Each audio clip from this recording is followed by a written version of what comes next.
Hi friends, welcome to Tabletop Tonight. Today I'm looking at my top 10 tile laying games, and as you can see there, we're going to kick things off with number 10, Lanterns, the Harvest Festival. And there's our friend Becca Scott. She is teaching it on the Good Time Society channel there.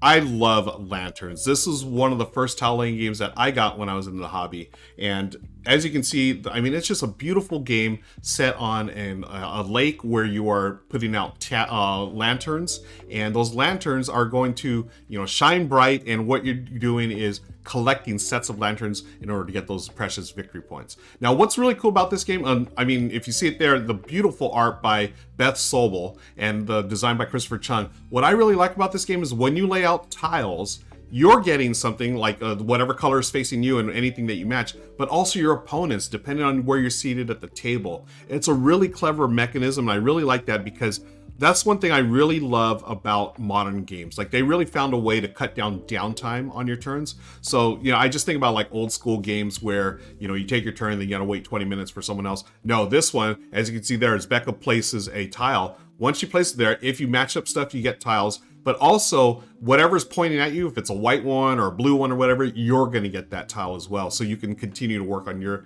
have choices. So when in your turn, you get the choices to when you're going to play your tile and what you're going to do. So there's also favor tokens that you can turn in to get extra bonus actions. Love it so much. That's why it's my number 10, Lanterns, the Harvest Festival. Okay, so let's move on here. The next one is number 9. It's a new one, friends. This is Akropolis, and here's our friends Monique and Naveen over there on Before You Play. They are recently played this. This one is new. It came out this year. I had a tough time. So there's gonna be some games here, friends, on this list that may not have made the list if I was doing something different, and I'll tell you what I was doing differently. So throughout this, for the rest of this year, 2022, I'm doing 12 gift guides. These are 12 different top 10 lists, and each list I'm going to do a different game. So there's going to be games that are they're not going to cross over, and some of these games may be perfect for this category or this list. Others will be perfect for another list, but I will not cross them over. So I'm going to let you know right now, Cascadia should have been either at the top of this list or near the top. But I already used it on one of my previous lists, and you can check out the link below for my BGG geek list that has everything, all the games I'm talking about. But anyways, I was thinking about Cascadia because Akropolis actually reminds me a little bit of Cascadia. It also reminds me of an older game that I almost put on this list as well, but I think Akropolis does a little better, Tuluva. So you have these, pieces. I don't know what shape. It's not a hexagon, but it's like 3 hexagons in one, right? Or whatever. You place it down, and then you build. You can build on top of each other, which is really interesting. As you're building your Acropolis, you expand out, but you can also expand up. And as you go up, you're going to get more points, obviously. And it's a really neat case of a little bit of resource management, too, because those stones, you're going to use those stones. And let me talk about this as well. It's got a little bit of Century Spice Road, where you can take the first tile for free, or you can spend stones, drop them on each one and until you get to the one that you want. Now, to get more stones, you're going to place your tiles on top of, I think it's excavation sites or something like that. And that'll allow you to get more stones so you can use in next turns.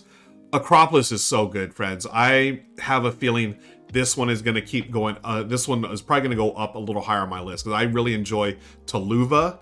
Tuluva is a little more abstract, and I don't think the rules are quite as clear as Akropolis, where Akropolis is really smooth, and you're trying to build up different districts, like the military, you have your commercial, you have residential, and as you get those colors or symbols together, you will score more points. And then, of course, if you build up on second or third level, you'll get even more points. It's a really smart game.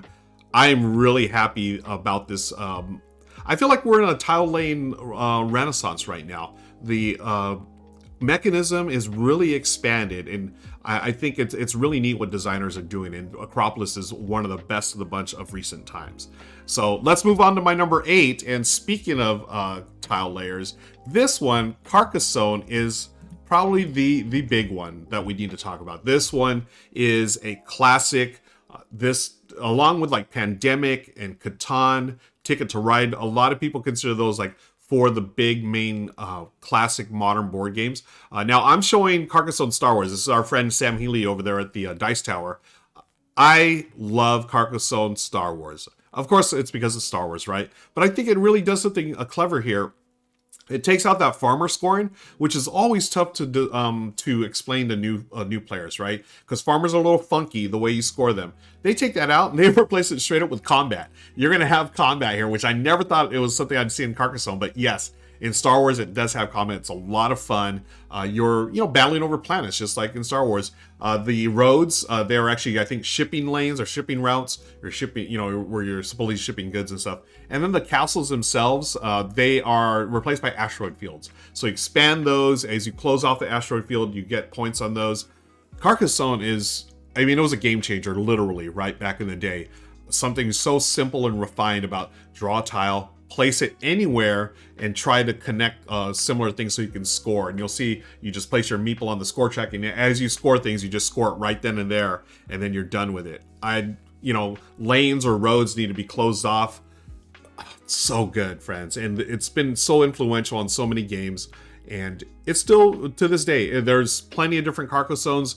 I don't think you can go wrong with any of them, but I think Star Wars Carcassonne Carcassonne Star Wars is my personal favorite. So that's why that's why it's my number 8. So let's continue to number 7, Overboss, a boss monster adventure. Oh boy, Brother Wise Games knocking it out of the park these days. And you know what? They got one of the designers, Kevin Russ, may show up on this list again. I'm not going to spoil it, but if you know your designers, you're going to know exactly what game I'm talking about. But Overboss, it's set in the boss monster world. Got that really fun 8-bit world.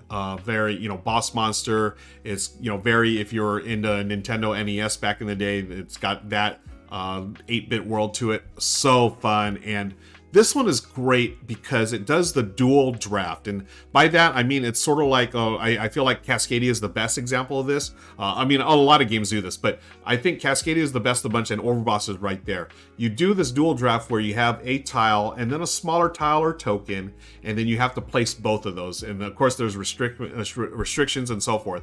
In Overboss, you were trying to build like the best, boss monster style dungeon or whatever, and what you're doing is placing different terrain, because you got to defeat those heroes, right? And along with the terrain come monsters. And what monsters are you going to use? It's up to you. You do want to try to score them in sets. You try to score them spatially, right, by having them line up in certain ways, or you collect them in a set, and there's so many different things that you can play with here, different factions or terrains and monsters. It's really clever. It goes by really quick too. It's such a fast game. And here's the thing about it. I really enjoy this game, and I love this game. What am I talking about? I've been doing the solo campaign. I think I'm like one game away from completing it, which if you see there, what we're watching on screen right here is, I think, campaign solo games 2 and 3. I've completed a few after offline, and I should probably live stream the finale, see if I finish it. But the only thing that holds us back from being higher, honestly, is it's a lot of upkeep and a lot of setup for what it is. There's you have to get the tokens and everything. A little bit of for how quickly it plays. I felt like the setup should be faster, but again, great game. Cannot fault it for the setup. That's why it's still on the top 10 list. That's my number 7, Overboss, a boss monster adventure. Okay, moving right along. Number 6, Arraial. Oh boy. Talk about an instant hit. Michelle and I got this. And now I got to shout out my buddy Rahdo, Richard Ham, for getting this game on my radar. I had no idea what this game was. And then the first time we did a stream together on his channel, we talked about... actually, it probably wasn't the first time. It was probably the second time we got together. We did a top games outside of the top 3,000 of BGG, right? There's so many games. And the fact that this is outside of the top 3,000, I was blown away because it is so good and it's so underrated. It's basically Tetris on the board game, on the tabletop. And we had the actual Tetris game by Phil Walker Hardy, praise be. But we didn't, it was unfortunate. The components in that game, in the Tetris game, we like what they try to do, but it was, ultimately it wasn't, it was more clunky than anything, trying to use those Tetris pieces. But Arraial does nothing like that. It is a fantastic game. You're still doing the whole, you get your piece, you're bringing it down the board and trying to fill up the rows going across. but it's got this really fun theme. It's Arraial, Portuguese, I believe Portuguese celebration, and like a block party. And so you're bringing these, people, like you got your DJ, you've got, your cooks and stuff, and you're trying to fill up the neighborhood, right? In the Philippines, we'd say this is like, for the barangay. It's like the neighborhood. And I think it's just such a fun theme. And you're trying to get the meeples on there to, get the, I think it's area majority, is it? Oh, it's so fun. I can't recommend this one highly enough. It could be higher on my list. I just think it's so criminally underrated and overlooked. And I talked to Richard about this. I said, why do you think people overlook this? And we talked about it, and I think there's we think there's two reasons. Number one, the name, Arraial. I mean, I hope I'm saying it right. That's how I would pronounce it in Portuguese. I know that R's can be like H's for English speakers like myself. So the name probably didn't do it any favors, but also, from what I understand, it was released during a time when other tile laying games, which we may be talking about one real soon, came out and sort of overshadowed Arraial. But I totally recommend this game. You are just, you're grabbing the pieces, trying to Tetris it out, and you'll recognize all the pieces, but it's got a fun theme. That's why it's my number 6, Arraial. Okay, moving on to number 5, and I'm going to take a sip of water real quick. For those of you listening on the podcast or watching on YouTube, I record this live on Twitch, folks. So if you're on Twitch, come follow me over there. If not, I hope you enjoy it. Okay, let's move on to my number 5. Talk about criminally underrated games, folks. This one, Quadropolis, I think is absolutely 100% underrated. And I was just talking about Rahdo. This is Rahdo's run through from many years ago. This is a city builder. I absolutely love this game. I'm so excited. I was really excited when I got this game because it was someone was moving away from the LA area, and they were just getting rid of all these games, and I got it for like $10. And I was like, yeah, it was like this and something else that I wanted, and he sort of threw in Quadropolis. I was like, yeah, sure, I want Quadropolis. I like it. But then once I got it and played it more, I was like, oh my gosh, this is excellent. One of the best tile laying games. It's a city builder, and what you're doing is taking tiles from the center region, and you're using your architects. So the architects is really neat. You can place them, any row or column that is not blocked off, and then you'll take that tile and move I think it's called the architect. I forget the proper name, architect or innovator or something. And you place the piece there, and now those rows and columns are blocked off. So your opponents, it's basically going to jump around, so you can't take the same tile from the same row or column as the previous player. So you're taking them, but you put them into your city, and there are different things that you're going to place in your city. You have residential, you have parks, you have factories, you have the seascape. So the seascape actually reminds me of Overboss, where you want the seascape like all in the same line. Although in Overboss you want it at the edge. I think in Quadropolis probably the edge as well. But the more you have in a row, the more points you get. The apartments here. Now this is what's really interesting. The apartments or residences, you build those literally on top of each other. So the higher you'll get, the more victory points you'll get. And then you have businesses and civic tiles. What I really like about this, I mean, so good, is the resource management. And some tiles give you either people or energy. So the energy is used for one thing. The people, I think, is interesting because you need to be able to place those people, in residences. So you're going to lose points, folks, if you don't put them all in, residences. Certain residences want more people. I think it might go on, maybe it depends on layer. It's been a while since I played it. But the energy, you need to burn it off, right? And I think you have to put those on factories. You cannot use those next to parks or whatever. Excellent game. And I think it's just criminal. Like I said about the other game, I think it's just about Arraial. I just think it's really overlooked. Maybe it's too cutesy for people, but boy, don't let the cutesy art fool you, folks. This can be a crunchy game, especially when you play on the expert side. The expert side, instead of having your own architects, you have a shared pool of them, and then you're going to have different buildings and different scoring conditions as well. Excellent game. That's why it's my number 5, Quadropolis. All right. Moving to the top 4, what's next? Number 4, Isle of Cats. Yes, Michelle and I. Now, if you're watching the video, we're actually playing the Explore and Draw one, the roll and write version, because we haven't streamed the original version yet. We will. I want to do it. I want to do the solo version because this game, is fantastic. I don't know what it was. I think it was like 2019, maybe 3 years ago, where it just exploded on Kickstarter. I mean, number one, of course, people love cats. Board games and cats, they go together like peanut butter and chocolate, right? Two amazing things. But I don't know what I was just trying to say there. The cat theme and then the polyominoes. It's so cute how they made the cats into polyominoes. I mean, you know how cats can be super flexible, but you'll see them in like polyomino shapes, and you have to put them on your ship because you're rescuing the cats from the Isle of Cats before, the baddies come and, mess with your cats. But what's really neat is it's got this clever mix of drafting and polyomino placement. So you're not only drafting the cats and managing the fish to get them, but you're also you're trying to draft the scoring cards. And I really dig that about this game. I think they're called lessons, the objective cards. So it's like, have certain number of cats next to each other, have certain number of cats on the edges, have, whatever. It's so good. And Michelle and I really enjoy the Explore and Draw version.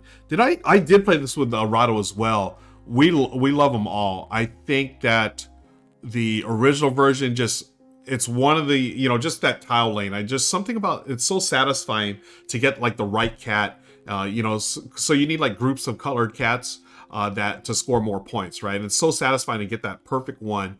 And what's neat too, as someone with colorblind issues, having trouble with red and green, it's neat because they made each cat different, their tails. So if you're having trouble with the colors, just look at the tails. They have different like patterns, and that's how I tell. So I think that's really clever the way they designed it. Still keeps the aesthetic of the game, and it's a huge hit for a reason, folks. So clever and so it's just such a great overall game, and I love the fact it has a solo version and it has a roll and write version, or not a draw and write version now. Is that what it's called? Draw and write? Explore and Draw is the official name. And what's a fun fact too, Frank West, the designer, he actually came up with the roll and write, or the paper and pencil version during the pandemic. He wanted to see people to play, and you could play it with the base game components, that deck of cards, and then you just throw in your you just download a score sheet and use your pencil to fill in the cats. Very well integrated in a roll and write game. So that's why it's on number 4, Isle of Cats. So here we go, my number 3, getting to the top 3, folks, of my top 10 tile laying games. By the way, don't forget, let me know in the comments below what your favorite tile laying games are. And I'd love to hear them, because I've left a bunch off, because I explained that earlier in the video. I left a bunch off because some of them just didn't make the cut, but some of them are on other lists that I'm doing during my 12 gift guides for the holidays here. Okay, my number 3, Kingdomino, a classic, friends. I love Kingdomino. Bruno Cathala is a genius. He's one of my favorite designers. And what on the video here is actually, this is Kingdomino Origins. I got to play this with the Dice Tower crew last year during the Autumn Extravaganza, or the Autumn Spectacular. This one takes Kingdomino. I think it's probably, honestly, the best Kingdomino version. It adds some resources that you got to manage. It gives you some new tiles. But I'm choosing to put on the list the original Kingdomino for a couple of reasons. Number one, it's the easiest to get to the table. It was a quick game, super easy to explain to folks, new players, and for veteran players, it's still a nice little, 15, 20-minute game that you can play between other games.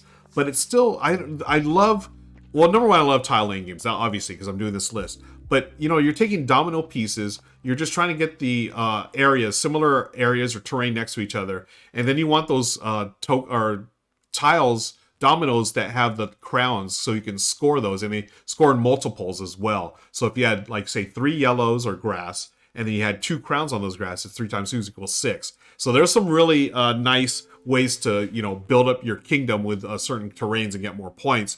There are different terrains, many different terrains there. But what really sets this game apart is the action selection, or the action order. So as you select a tile, you go random at first, or I think it's the lowest tile goes first, number. The tiles are number on the backside. But then once you place your tile in your kingdom, you get to choose which tile you're going to go on for the next round. So if you put on the first one, you're going to go first next round. However, that might not be the tile you want, because maybe there's a terrain that you want below that. Of course, you take that, you're not going to go first. So for the next round, excuse me. So it's a really neat way to do turn order, and I've seen other games do this. I think Floriferous does it, a pencil first game. Did I talk about that one of my nature theme games? Check on the show notes below for the other list, folks. I did talk about Floriferous, and they do that. They took that Kingdomino effect where whoever's at the top of the turn order, or who finishes, or who that determines who goes first in the next round. Excellent game. There's a bunch of Kingdominos. There's Queendomino. There's expansions.